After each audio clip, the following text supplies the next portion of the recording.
Remember we had the story yesterday, Lara Logan? She was in Chicago. She's a CBS reporter. 60 Minutes did the story on Afghanistan last Sunday night. She spoke to 1,100 influentials in Chicago, meaning powerful Democrats in various positions, media, business, politics, you name it. And she said that this administration is lying. That Al-Qaeda and the Taliban are not teetering on the brink of insolvency. And the Taliban's back, in fact. The Taliban's almost as strong as ever, and ditto Al-Qaeda. And she said she's sick and tired of the government lying about this. And that's why she's talking about it. Now, that's the drive-by media directly contradicting Obama and the regime. Because they want everybody to believe it. Since they took Osama out, so went Al-Qaeda.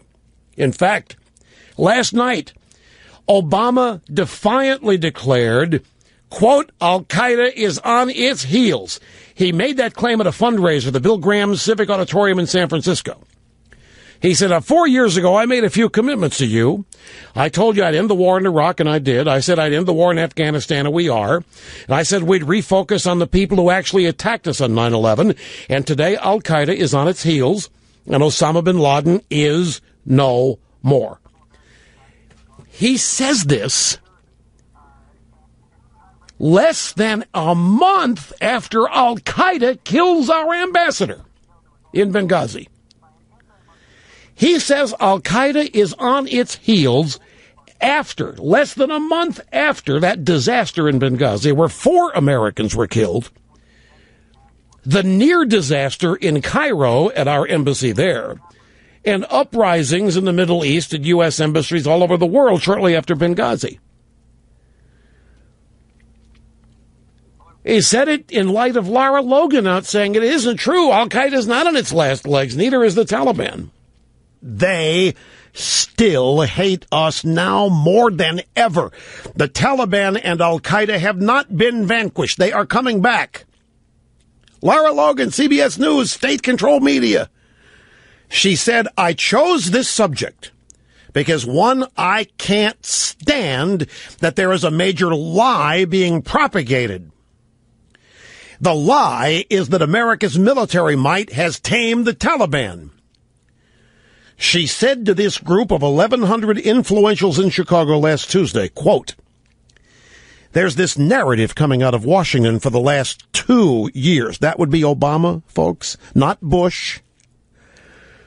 There's this narrative coming out of Washington for the last 2 years. It is driven in part by Taliban apologists who claim that they're just the poor, moderate, gentler, kinder Taliban. It is such nonsense. We have not tamed the Taliban. America's military might has not tamed Al-Qaeda.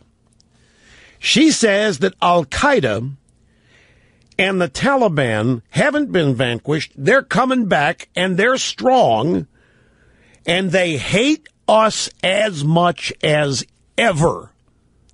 Let me remind you who Lara Logan is. And this speech that she gave is devastating, and it's in Obama's hometown. 1,100 influentials means 1,100 Democrats of various stripes. And to go out and tell these people that essentially our Middle Eastern policy is a lie and is not working, it's a disaster.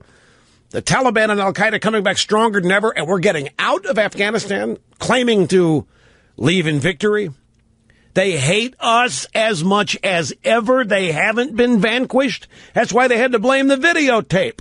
Because with Osama's death, the Al-Qaeda was supposed to have been summarily dealt with as well. But Lara Logan was raped in Tahrir Square during the Arab Spring. You may remember this now that I bring it to your attention. She was gang raped by the democracy-loving protesters, the Arab Spring. And Lara Logan has learned the hard way who's involved in the Arab Spring. And it wasn't an outbreak of democracy. It was not at all an outbreak of an extension of Obama's 2008 campaign. And the drive-bys basically covered up the rape of Lara Logan. They talked about it, but they didn't spend any time being outraged by it. How could this possibly happen? They had to acknowledge it, but they didn't offer the details that were later learned. She was gang raped by these people, and she talks about she still suffers nightmares and this kind of thing because she was eventually flown to Washington. She spent 4 days in the hospital being treated for internal tearing and so forth. It was a really, really violent thing among the people that her compatriots in the media were trying to sell us as the next version of us. I mean, they were just democracy lovers. She said that she's speaking out to help end the code of silence surrounding sex assaults on female journalists in that part of the world and about our foreign policy being mischaracterized in general. And she is at CBS, State Control Media.